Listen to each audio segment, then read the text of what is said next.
здравейте!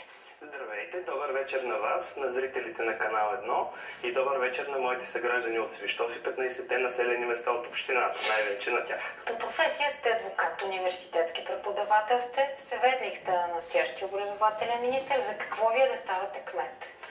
Дълъг въпрос. Тук се преплитат поне две линии. Едната е лична и тя е свързана с това, че Свищов като традиции на град на дарители е свързан с това, че исторически всеки един човек, който е закърмен с духа на Димитър Ценов, Димитър Хадживасилев, има нуждата да върне на своя град това, което е получил. От друга страна, като стандарт на управление Свищов е имал кметове като първия кмет Димитър Ранев, който е депутат от учредителното събрание, подписал Търновската конституция, и сегашното положение на града категорично не отговаря нито на неговите претенции, нито на неговите традиции, още по-малко пък на очакванията на живеещите в Свищов.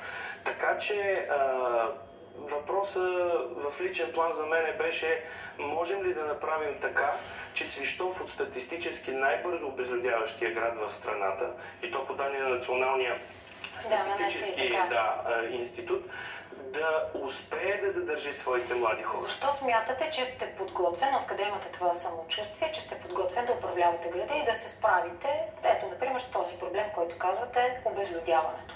Моята биография е публична. Аз мисля, че за моите съграждани нямам нужда от представяне. Нямам нужда от представяне и за голяма част от хората, които вземат политическите и управленските решения тук в София. Свищов има отчаиваща нужда да осъществи комуникация с централната власт, защото по-настоящем той буквално е изоставен от своята държава и инфраструктурно, и икономически, а за съжаление и политически. Виждате какви странни управленски конфигурации се получават на местно ниво. Вижте, държавата, тя ни изостави, не е ли едно удобно оправдание? Подобно нещо попитах и предишния събеседник. Не е ли просто едно удобно оправдание? До някъде. Аз вземам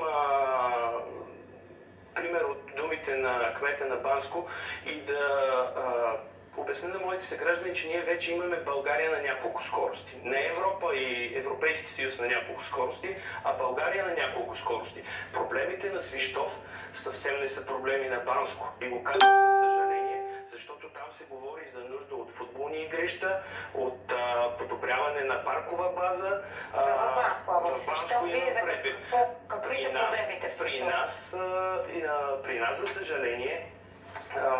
за съжаление, няма хора, които да посещават тези паркове, тези спортни игрища, защото, примерно, Стопанска академия, която съвместно с общината би могла да ползва своята спортна база, просто няма в момента достатъчно млади хора в града, които да я ползват. И тази инфраструктура не се ползва не само защото няма такива млади хора.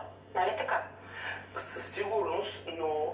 Това, което е направено, казват, че се оставя просто така на разрухата, не се поддържа. Имате проблеми с водата и то не то чести. Аз се радвам, че националния ефир мога да го съобщя. За съжаление, Свищов през последните 3 месеца 3 пъти обявява бедствено положение. Добре, но всичките тези проблеми, за които вие говорите и ние в новините сме съобщавали, няма как да не ви попитам. Вие сте били 2 мандата общински съветник. Какво направихте вие за града си? Основателен въпрос, и тук е редно да обясним на всички ваши зрители и на нашите съграждани, че ролята на общинския съветник от едно управляващо мнозинство е принципно различна от ролята на един общински съветник в опозиционен формат. Ролята на един общински съветник в опозиционен формат, за съжаление, е силно ограничена до това да успее да убеди управляващото мнозинство в своята правота. За мен е голяма чест и гордост че успях в рамките на последния мандат най-вече да прокарам една декларация на Общинския съвет, благодарение на която успяхме да отвоюваме трасето на бъдещата автомагистрала Русе-Велико Търново да мине по удобен маршрут за Свищов, защото това беше последния шанс на нашия град да се върне инфраструктурно на картата на България и Европа.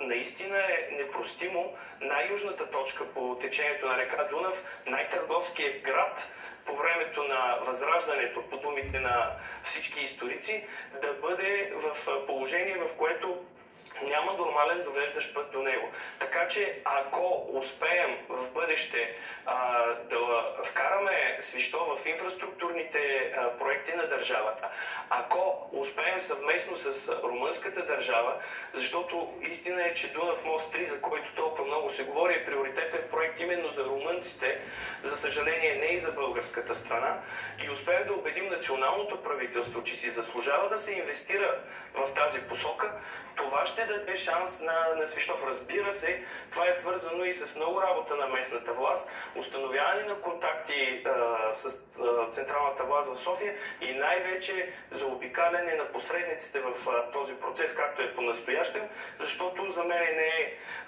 тайна и целият град го знае, че всъщност настоящата управленска конфигурация е редена по партийните кабинети в Търново. Добре, обаче вие на чия политическа подкрепа ще разчитате, ако станете кмет? Защото ще ви се наложи да работите с един общински съвет, който не знам до какъв дълго ще има ваши съмишленици в него. Надявам се, че ще има достатъчно разумни хора в града. Ние го казваме и на нашите съграждани по-настоящем, когато всички политически партии са в управлението, за гражданите остава единствено ролята на опозиция. За съжаление... Да се окажете евентуално кмет с опозиционно настроен към него общински съвет, защото виждаме, че големите партии в момента подкрепят друг кандидат за кмет на Свищов. Аз мисля, че това е силно преувеличено. Вие видяхте, че в момента, в който се появиха първите пробойни, ВМРО и структурите им веднага на централно ниво оттеглиха подкрепата си от настоящия кмет. Сигурен съм, че в момента, в който Свищов стане интересен политически на централната власт, защото той в момента съзнателно е държан в изолация, за да може местните структури да осъществяват такава колаборация помежду си, веднага ще видите, че има пробойни в това привидно единомислие и очаквам в най-скоро време и структурите на другите партии да преосмислят своето поведение в Свищов, защото, съгласете се, подобно положение е абсолютно неестествено.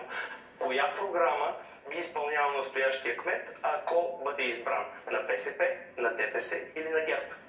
Има ли десен и ляв модел за управлението на един град?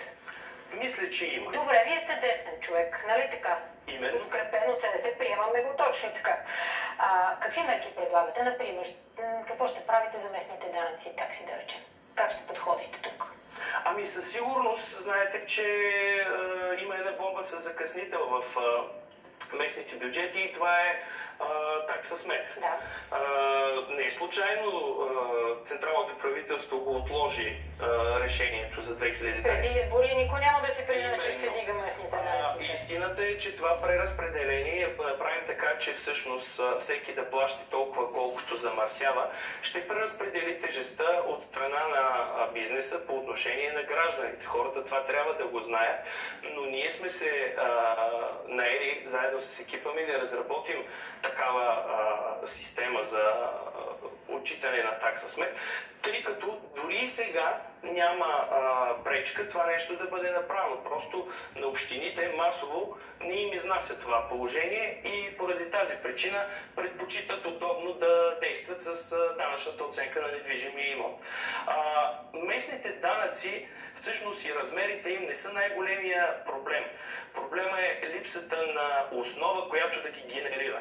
И статистиките в община Свищов ясно показват спад на приходите от данък недвижими имоти, спад на приходите от другите местни данъци. Твърдим, че инвестираме средства в туризъм и развитие на туристическата инфраструктура. Ако искате, си намислете, и като свършите това изречение, си намислете и още нещо, с което искате да се обърнете към вашите съграждани. Ами аз искам да им благодаря предварително за доверието и да им кажа, че от националния ефир, че има все още шанс за този град и е време да помислят на 27 октомври и да дадат доверие на един млад екип, пълен с ентусиазъм, хора, които, ако не им се даде доверие сега, след 4 години, Свищов ще ги търси по други населени места. Първото нещо, което ще направите, ако станете кмет, в едно изречение. Със сигурност ще трябва да направя така, че Свищов да не страда от безводие. Добре. Калин Костов, кандидат за кмет на Свищов, благодаря ви за този разговор. Така се разделяме. Довиждане, до утре.